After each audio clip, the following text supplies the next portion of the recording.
안녕하세요. 반갑습니다. 성경을 하루 한 장 내지 두 장 읽어서 성경을 통독하는 프로그램 이 방에 찾아오신 여러분들을 주의 이름으로 환영합니다.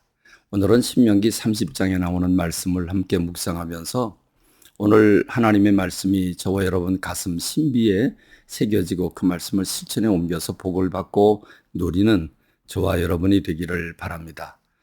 신명기의 구조를 보면 1장부터 11장까지는 이스라엘 백성들이 지금까지 어떤 역사를 이어왔고 어떻게 이 요단강까지 오게 되었는가는 지난 과정을 살펴보고, 그리고 신명기 12장부터 26장까지는 이제 이스라엘 백성들이 바라보고 있는 저 약속의 땅, 요단강 건너가서 약속의 땅에 가서 어떻게 평생 실천해야 할, 어떻게 살아가야 할지에 대한 모든 답, 실천해야 할 법도 또는 규례, 율례라고 하는 이 하나님의 말씀을 구체적으로 부어주신 것이 12장부터 26장입니다. 27장부터 30장에 이르는 부분은 이제 결론 부분과 같지요.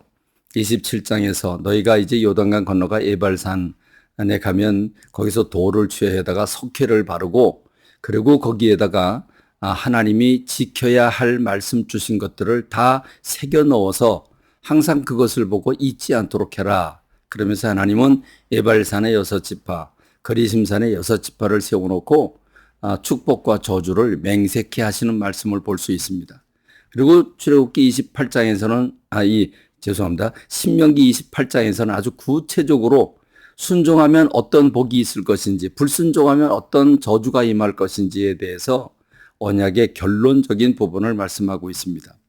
순종하면 들어와도 복을 받고 나가도 복을 받고 무엇을 하든지 어디를 가든지 복을 받게 된다고 하는 사실을 말씀하고 있죠. 그러나 불순종하면 무엇을 하든지 어디를 가든지 저주를 받는다고 하는 사실을 말씀하고 있습니다. 이제 29장에서 이렇게 소개된 모든 말씀들을 요단강 그 건너기 전 모압 땅에서 하나님과 더불어 언약을 새롭게 맺습니다. 언약을 새롭게 맺어서 언약의 백성이 되는 것입니다. 그리고 그 부분 끝에 가서 주님은 말씀하시죠.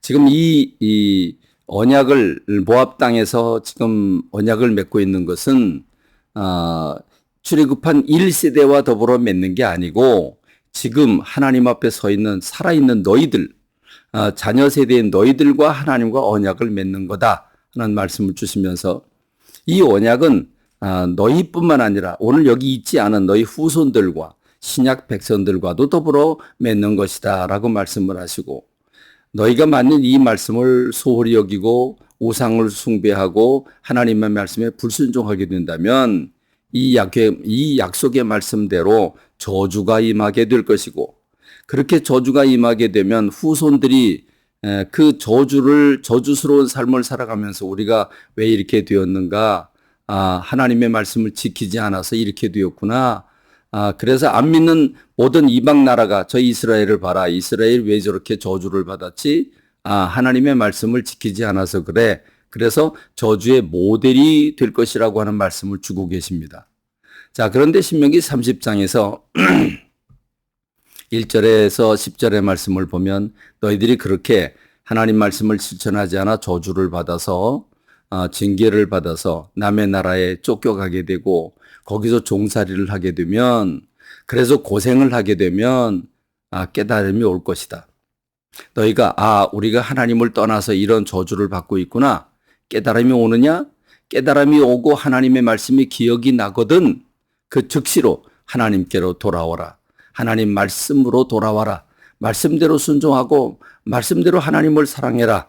그러면 내가 처음 출애굽한 1세대를 무척이나 기뻐해서 복을 준 것처럼 내가 다시 너희들을 끌어안고 너희들에게 복을 주실 것이다 라는 말씀을 주고 계십니다.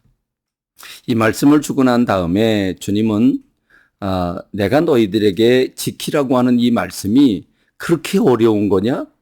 그렇게 저 멀리 있는 거냐? 아니다. 그 말씀이 내가 하늘에서 별을 따오고 바다에서 진주를 키우라는 거 아니다. 하늘 저 건너편에서 말씀을 가져다가 지키고 저 바다 건너가서 말씀을 가져다 지키라는 거 아니다. 그 말씀이 내 마음에 있고 내 입술에 있으면 그 말씀을 지킬 수 있다라고 말씀을 하십니다. 그렇습니다. 말씀을 읽지도 않고 듣지도 않는데 어떻게 그 말씀을 실천할 수 있겠습니까? 어불성설이지요. 그러나 하나님 말씀에 대한 관심을 가지고 하나님 말씀이 내게 생명이라고 하는 사실을 늘 소중히 여기면서 하나님의 말씀을 읽고 듣고 그리고 그 말씀을 묵상하고 그 말씀을 내 입에서 늘 되뇌이고 있으면 내 가슴에 그 말씀이 있으면 그 말씀 실천하게 되어 있습니다. 실천하기가 무척 쉽다는 말씀을 주고 있는 겁니다. 그러면서 선택해라. 선택해라. 내가 너희들에게 사망과 저주 그리고 사망과 생명 그리고 복과 저주를 너희 앞에 두겠다. 너희 앞에 펼쳐놓을 테니까 네가 선택을 해라. 너는 살기 위해서 생명을 선택해라 라고 말씀을 하십니다. 다시 말하면 너희가 말씀을 듣든지 듣지 않든지 그건 네 자유다. 그래 안 들어도 되고 우상 숭배해도 되고 네 마음대로 세상 사랑해도 된다. 그래 그건 네가 하고 싶은 대로 해라.